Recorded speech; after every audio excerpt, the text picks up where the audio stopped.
So I just handed this out in class. I think it's available on Moodle. I can't remember, but I think it is. So the new stuff that we'll have on the final will be centrifugal pump theory, just basically how centrifugal pumps works. Affinity laws, I don't think I'll do those, so don't worry about those. Yeah, they're already crossed out. NPSH, I don't think we're going to be able to get to, so I don't think we'll do that. Pump heads, which is TDH, that'll definitely be on there, so you want to be sure you can do that. Find the elevation change and add it to the head loss. The horsepower efficiency, electric power costs, I think that'll be on there. You should understand pumps in parallel and in series and what they do, pump operating curves, which we'll get to today. We'll see about operating points and cavitation. I think we'll get to those today. We'll just see. So that's the new stuff, okay, that we've covered since the last midterm regarding pumps. So it's not cumulative? No, it will be. There'll be some other stuff too down at the bottom there. You see some of the other stuff. It's not like open-ended cumulative. It's more like this and that and the other thing.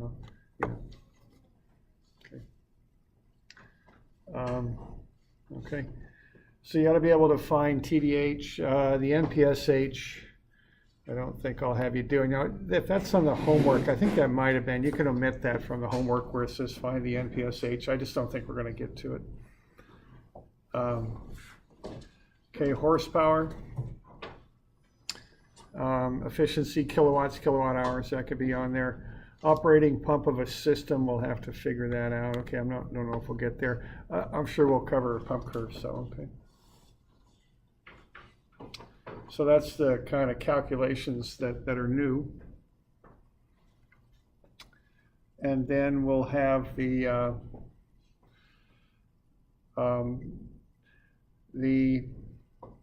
let's see, what have I got here? I've got some of the answers from some of those worksheets that were from the first year class. That's what I'm referencing the worksheets. That's on there. That's what I mean by that. Those are those worksheets that are included in your book that you might have done the first year. I could post this thing up in Moodle if you want, so you don't have to be copying all this down if you're scribbling through it. I can probably put this thing up there if you like.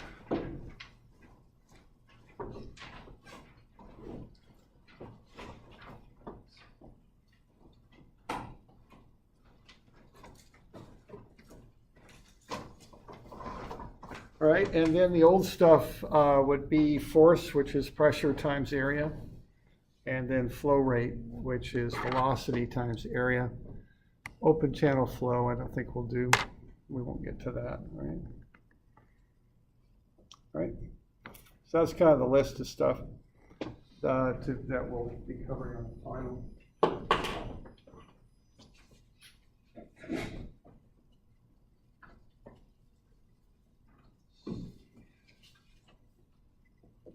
We have here. When is the final? That might be something that comes up.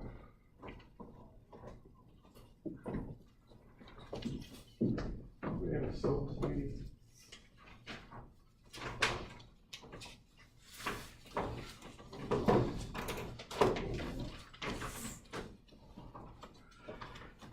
Monday, December 3rd. Okay, so this Monday? Okay. From 1 to 2:50. From 1 to 3? Okay, so Monday from 1 to 3 is the final. That'll be in here. Okay, so Monday from 1 to 3. Monday to 3.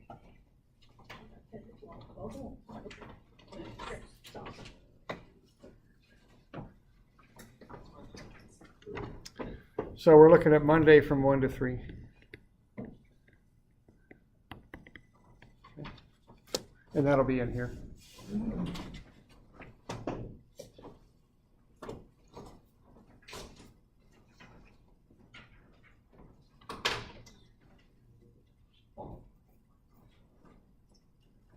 Oh, we already have that. Oh, yeah. Doesn't matter. Yeah, Yeah, I have it. All right. So we good with that? Okay. Now on Friday we'll review a bit. We'll go over some of the homework that I've been assigning here. You can turn that homework in on Monday. Okay, the chapter 14 stuff. Okay. So let's kind of keep going with that.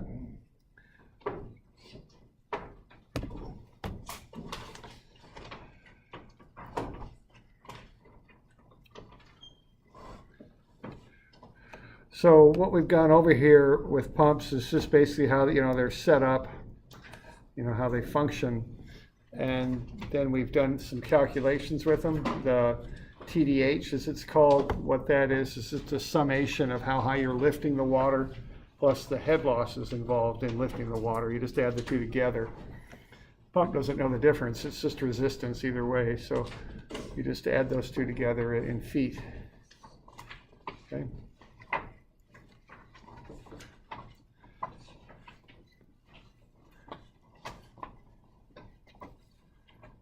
All right, then we looked a little bit at the energy in a pump and the power.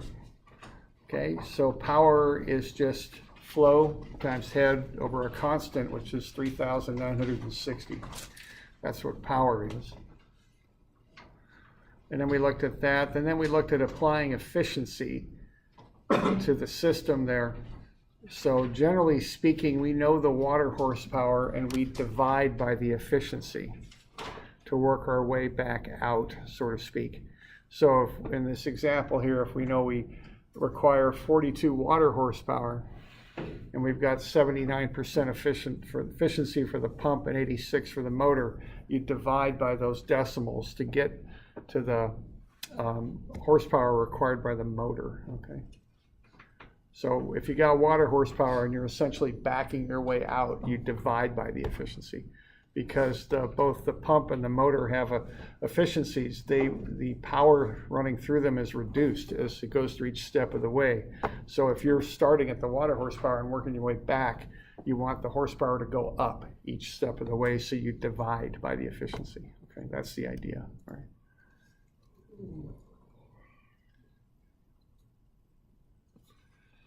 All right, and then also you can convert horsepower into kilowatts. 0.746 is kilowatts. And so you can get the motor horsepower coming into the motor, convert it into kilowatts, then multiply it by the time that you're running the pump, and then multiply that by the cost per kilowatt hour, and you can come up with a cost to run the pump. All right. So that's some of the stuff we went through.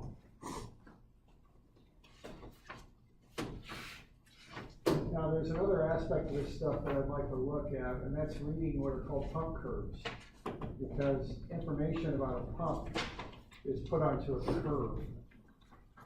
And these are read.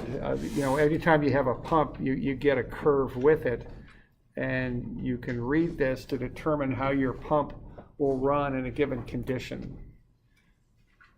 Now, pumps, it depends on the type of pump and what sort of equipment it has on it. But what I'm talking about here is a simple pump, okay?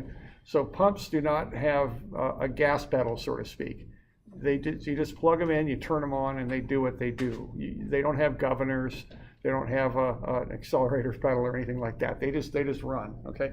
Now, there are exceptions to that with variable frequency drive, variable speed drive, and stuff like that. But unless you're getting into some of that fancier equipment, a pump will just run and do what it's built to do. Okay, and the general line on these curves that tells you what a pump is built to do is this main line right here, TDH. Because what you do with the power that's going through a pump is you split it into two things. Head, which is pressure, the ability to push the water up and overcome head loss, and flow. Okay, those two things are related. So I think of taking the power and splitting it between those two things. So if I've got a high flow, I generate a lower amount of head. If I've got a lower flow, I can generate more head. That's the idea. You can't, you split between those two. All right. So what you get when you get a pump is you get a pump curve. and this describes what that pump does. The main line is the one I just showed you, the TDH line. So if I'm going to pump 800 gallons per minute with this particular pump, this curve will tell me what it does. Okay, so if this particular pump moves 800 gallons per minute, what you would do, you would just go to 800 gallons per minute, read this line, intersect it with your TDH line, and then you can tell how much head the pump will develop 800 gallons per minute. And what is that? 150 something or another, 158 something, okay? And that's the basic line that you run there, okay? But there's more information than that on the pump curve, right? Now there's some other stuff. So what we're getting here is we're at approximately 158 feet or something like that.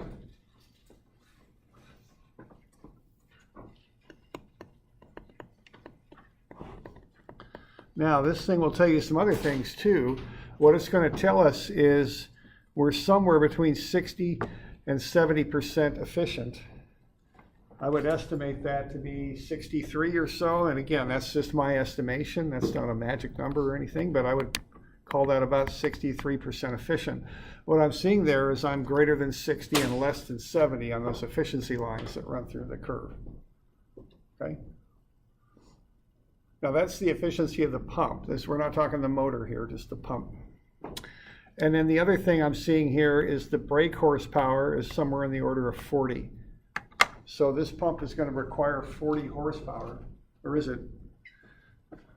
Yeah, about 40 to do that, okay?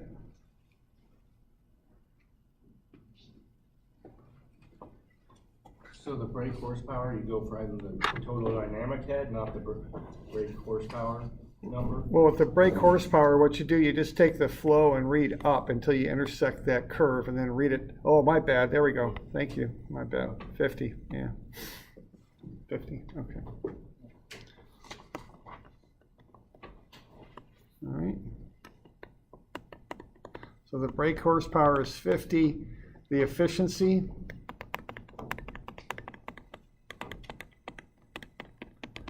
is, I think we said about 53%.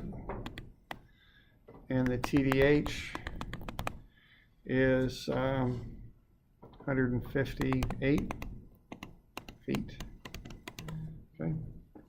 And that's how this pump curve is set up. They're all set up a little different. They might be drawn up a little different, read a little different, but this is the basic information that you can get off of them.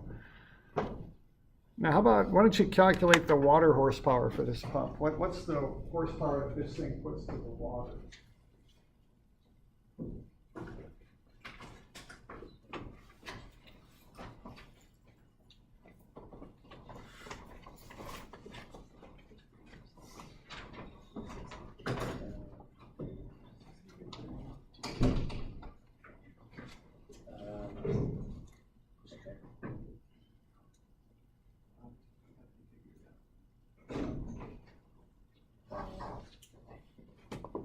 Start out with gallons per minute where it intersects.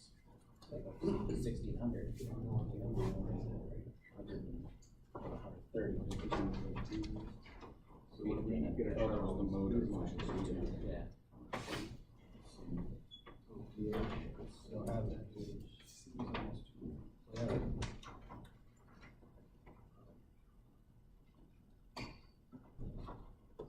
Then 15 times 6.60.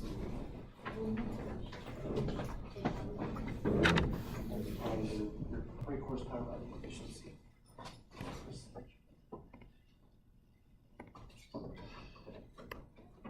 Okay, so the water horsepower, what do we got? We've got 800 gallons per minute, right?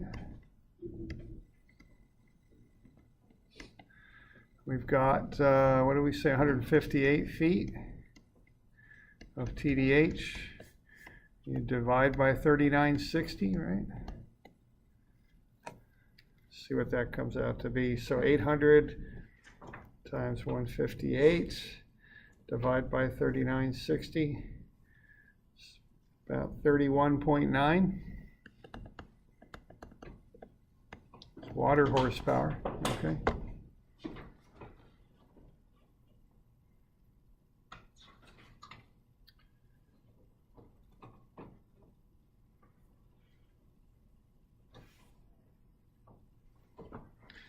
And then, is that right? Are we good with that? So 800 times 158, divide by 3960. All right, and then if we take the 31.9 and we divide it by the efficiency, which we've got at about 53%.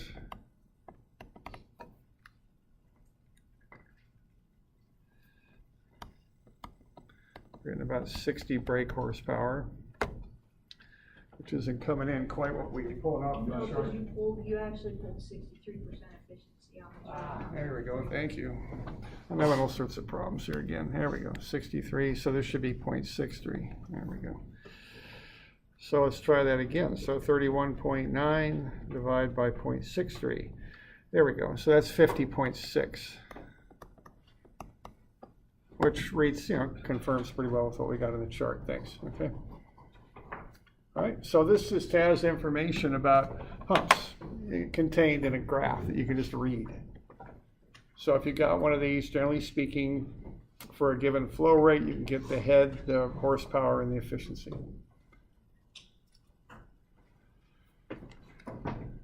With this now, keeping in mind that a pump just runs, that it just does what it's designed to do and runs on that curve, is this if you have this situation, is this a good place for this pump to run?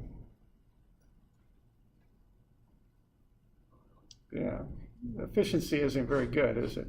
You know, if I'm running this pump, this particular pump, I want to be right in there, see? That's what this pump's designed to do, run in that higher efficiency region. I can get 20% more efficiency out of this thing, okay, or more. And so this isn't a good situation to use this pump in. You should be using a different pump that runs at a higher efficiency level here, okay? That's the idea. Okay. All right.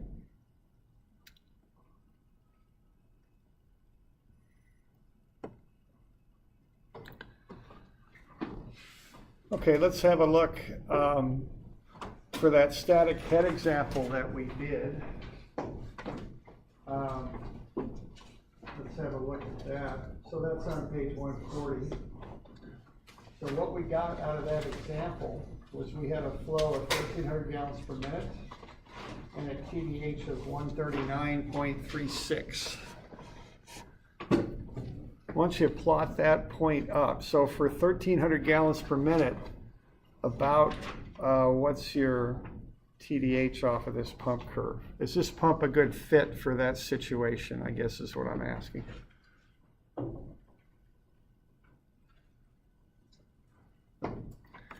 So find 1,300, read up.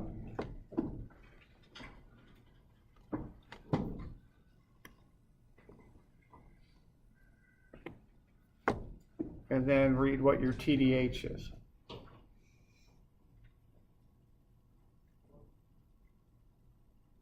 mean, is this pump fit?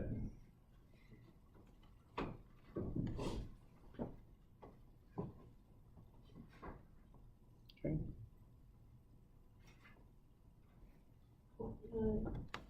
No, No? because this tells me that for 1,300 GPMs, this pump's gonna have a TDH of 140.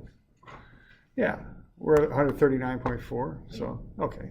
So now this stuff's never perfect, so we're pretty good. Okay, not bad. We're in the ballpark anyways. Okay. Oh, I was looking at the wrong thing. Yeah, there we go. This doesn't Yeah, work. yeah, It's right. way too high. Yeah, right. This is the other one, right? So we're pretty good with that, okay?